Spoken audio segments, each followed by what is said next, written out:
This is one of my trampoline buildings. I built the frames out of trampolines. This one I believe is about 34 feet long, and it has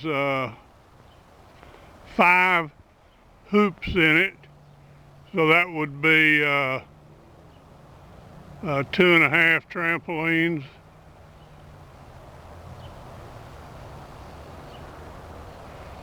It's just for storage.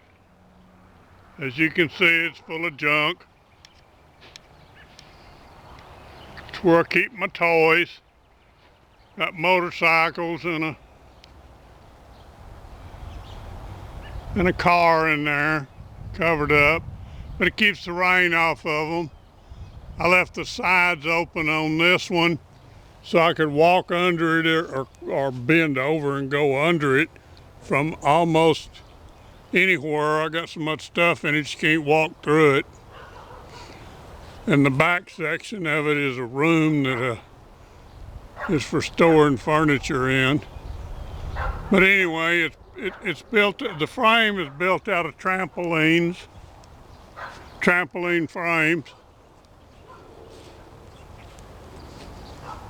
This is how it's connected to the cement. This one has been moved and everything else. When I originally built this one, as you can see, it's bolted to a purling, a metal building purling.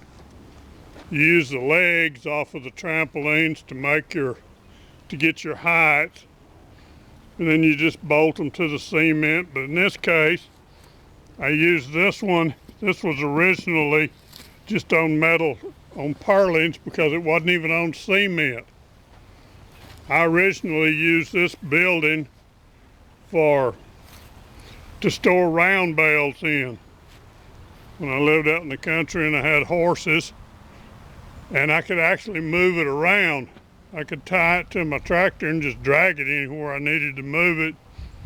So if you live out in the country, you got livestock or whatever, it's really good to make a hay barn out of, or a tractor cover or whatever. The end of it, I left this end completely open. I didn't enclose it and put doors on it. I could have had, but I didn't, because I wanted to be able to put stuff on both sides of it, and the doors would have impaired that. So instead, to beef it up, I used cables and turnbuckles. As you can see here, I got turnbuckles. And you just hook and unhook these cables to get in and out, and then that way if a high wind comes up, well, it's not gonna tear it up, because the 2 cables forming an X, they keep this end rock solid. And these buildings are now 10 years old, so they have stood the test of time. As you can see, I've even got stuff hanging from the ceilings. That's a bunch of bicycles back there hanging. So they make a really strong building. I mean, not only are they a good cover, but you can actually even hang things.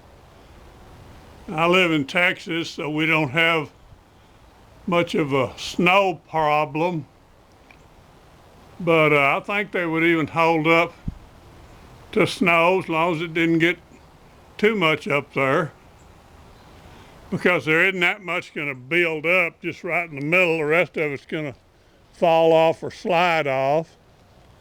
Now this one over here is my shop. That's the old geezer workshop, and it's built the same way. I built 2 of them 24 feet long. I built the first one and then ended up needing a second one, so I just added on. And these buildings are 10 years old now, so they have been up there for a while, and they work out really good. I'm really happy with them. So this is something you might look at if you need more building. We put a cover over this end because they are hot in the summer, so we don't work inside them in the summer. We usually work right here out under this carport. In this part of Texas, it gets really hot in the summer.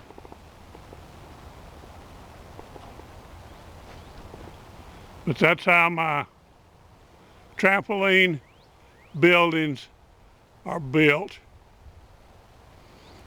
It makes a 14-foot wide building, that is the diameter, and one trampoline gives you 2 hoops. So to build a 24-foot long, which is pretty much a standard length for an R panel, you need 4 of them, so that'd be 2 trampolines. And then you can enclose the ends using 1.5-inch square tubing.